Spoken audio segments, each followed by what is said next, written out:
Alors, bonjour à tous, heureux de vous retrouver à nouveau, chers amis, sur YouTube en ce lundi 23 décembre, à 2 jours de Noël 2024, 15h29, heure du Québec. Merci à ceux qui sont abonnés, ceux qui ne le sont pas fait là maintenant. Merci à ceux qui m'envoient des liens et des messages toujours pertinents, très intelligents et très appréciés. Merci à ceux qui vont partager la vidéo, la commenter, me dire d'où vous regardez et écraser le petit pouce en l'air. On va faire un petit tour dans les dernières nouvelles concernant plusieurs conflits qui ont lieu, qui sont en cours en ce moment.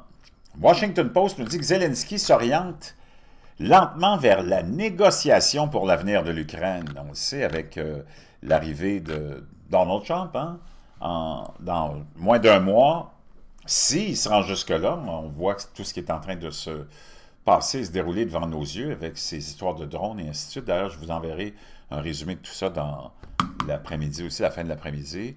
On ne sait pas trop ce qui est en train de se passer là, avec cette histoire-là, mais c'est très nébuleux.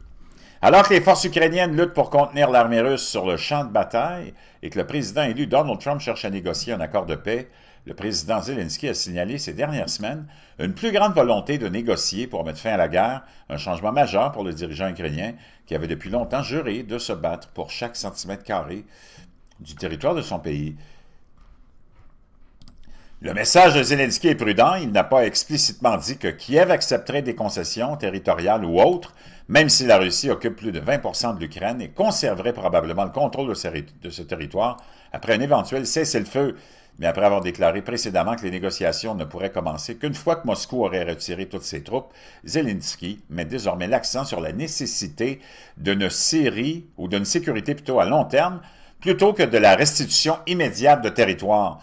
Le changement de discours de Zelensky, remarqué par les responsables ukrainiens et occidentaux, peut probablement être attribué à une aggravation de la situation sur la ligne de front et à l'arrivée d'une nouvelle administration américaine qui met en doute l'aide future à Kiev en matière de sécurité. Tout au long de la première année de guerre, les responsables ukrainiens ont signalé l'importance de récupérer l'ensemble du territoire ukrainien, y compris la Crimée et d'autres zones de contrôle. Pendant ce temps-là, on apprend avec le US Sun que l'Ukraine déploie pour la première fois une force de combat entièrement robotisée, alors qu'une technologie mortelle est lancée contre les troupes de Poutine lors de l'assaut de Kharkiv. On peut voir ici une image de tout ça. L'Ukraine a déployé pour la première fois sur le champ de bataille une force d'assaut entièrement robotisée pour attaquer les troupes russes. Cette technologie mortelle, comprenant des drones terrestres et volants, a été lancée à Kharkiv par une brigade de la garde nationale ukrainienne. On peut présumer que c'est soit les Français, les Anglais ou les Américains qui sont derrière l'opération de tout ça. L'opération interarme entièrement robotisée dans le nord d'Ukraine impliquerait des drones de surveillance volants et de pose de mines télécommandées. Il comprenait également des robots explosifs unidirectionnels au sol et dans les airs, ainsi que des robots terrestres armés de fusils. Selon Forbes, des images montrent un robot terrestre sur une plateforme à chenilles équipé d'une mitrailleuse Browning 12,7 mm. Bien que les détails précis des armes ne soient pas connus, ce n'est pas la première fois que l'Ukraine déploie une technologie meurtrière provoquant des ravages sur toute la ligne de front. Plus tôt ce mois-ci, les drones marins Sea Baby de Kiev ont été vus pilonner les hélicoptères de Poutine et les avions de combat lors d'une bataille dans la baie de Kerch. Des images dramatiques montrent des drones utilisant des mitrailleuses embarquées lors de l'attaque de décembre en Ukraine près du pont de Crimée. Donc, on est dans un autre registre ici et tu peux comprendre tout de suite que c'est les Américains probablement qui sont derrière tout ça.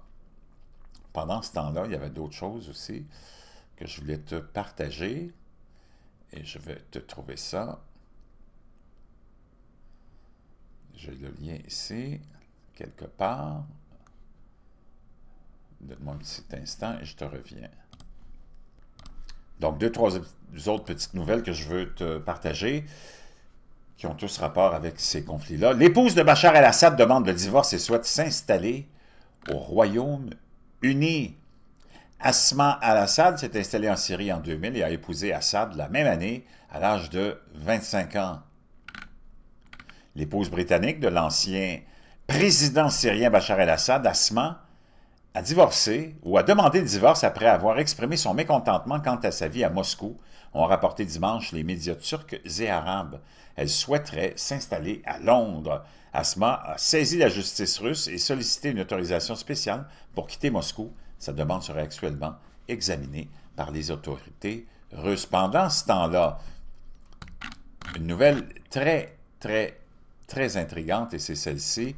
Donald Trump estime que l'accession des États-Unis au Groenland est une nécessité absolue. Ce n'est pas la première fois qu'il fait ce genre de déclaration-là concernant le Groenland. Le président élu Donald Trump a demandé dimanche soir sur les réseaux sociaux que la possession du Groenland, a déclaré plutôt que la possession du Groenland par les États-Unis était une nécessité absolue. Dans un communiqué annonçant la nomination de Kent Howery, au poste d'ambassadeur au Danemark, le même individu, un investisseur technologique qui a cofondé PayPal, était ambassadeur en Suède sous la précédente administration de Donald Trump. Pour des raisons de sécurité nationale et de liberté dans le monde entier, les États-Unis d'Amérique estiment que la propriété et le contrôle du Groenland sont une nécessité absolue. Lundi, le premier ministre du Groenland a déclaré que l'île n'était pas à vendre. Le Groenland nous appartient, nous ne sommes pas à vendre et ne le serons jamais. Nous ne devons pas perdre notre lutte pour la liberté. En 2019, Trump avait déclaré que l'achat du Groenland, propriété du Danemark, était stratégiquement intéressant, déclenchant une réaction de colère de la première ministre danoise, Mette Frederiksen. Le Danemark en est le propriétaire. Nous sommes de très bons alliés avec le Danemark. Nous protégeons le Danemark comme nous protégeons les grandes parties du monde, a déclaré Trump à l'époque. Stratégiquement, c'est intéressant et ça nous intéresserait, mais nous allons leur en parler un jour. Donc, on en est rendu là. Ça revient sur le tapis, complètement hallucinant. Puis je vous quitte avec cette nouvelle-là qui est très fascinante, puis je vais vous arriver avec le résumé de toute cette histoire de drones et d'orbes très inquiétant tout ça. Écho de rébellion, les militants exilés en Iran voient l'espoir d'un changement malgré la répression. Donc, on sait qu'il y a quelques années, il y a eu plusieurs débuts de, comment dire, de très grandes manifestations, et on pourrait peut-être parler même d'un début de révolution, mais ça s'était terminé abruptement par une répression incroyable. 2 ans après le début des manifestations Femmes, Vie, Liberté, les Iraniens à l'étranger soulignent l'instabilité croissante du régime et trouvent des parallèles dans les changements régionaux, notamment les récents développements politiques en Syrie. Au cours des 2 dernières années, l'Iran a été le théâtre d'une répression implacable contre ses citoyens, déclenchée par la mort de Mahsa Amini, 22 ans, on s'en rappelle, aux mains de la police des mœurs. Le mouvement Femmes, Vie, Liberté, qui a suivi la mort d'Amini, est devenu à la fois un symbole de résistance nationale et de catalyseur d'une réponse dévastatrice du régime. Selon les données fournies par l'Organisation iranienne des droits de l'homme, au moins 166 personnes ont été exécutées dans les prisons iraniennes, rien qu'en novembre 2024, soit le taux d'exécution mensuel le plus élevé depuis 2007. Ce nombre comprend 4 femmes, 12 ressortissants afghans, un juif et un homme souffrant de déficience intellectuelle. Depuis le début de l'année 2024, plus de 850 personnes ont été exécutées en Iran, dépassant le chiffre de 2023. Plus de femmes ont été exécutées en Iran jusqu'à présent en 2024 qu'au cours de n'importe quelle année de la dernière décennie.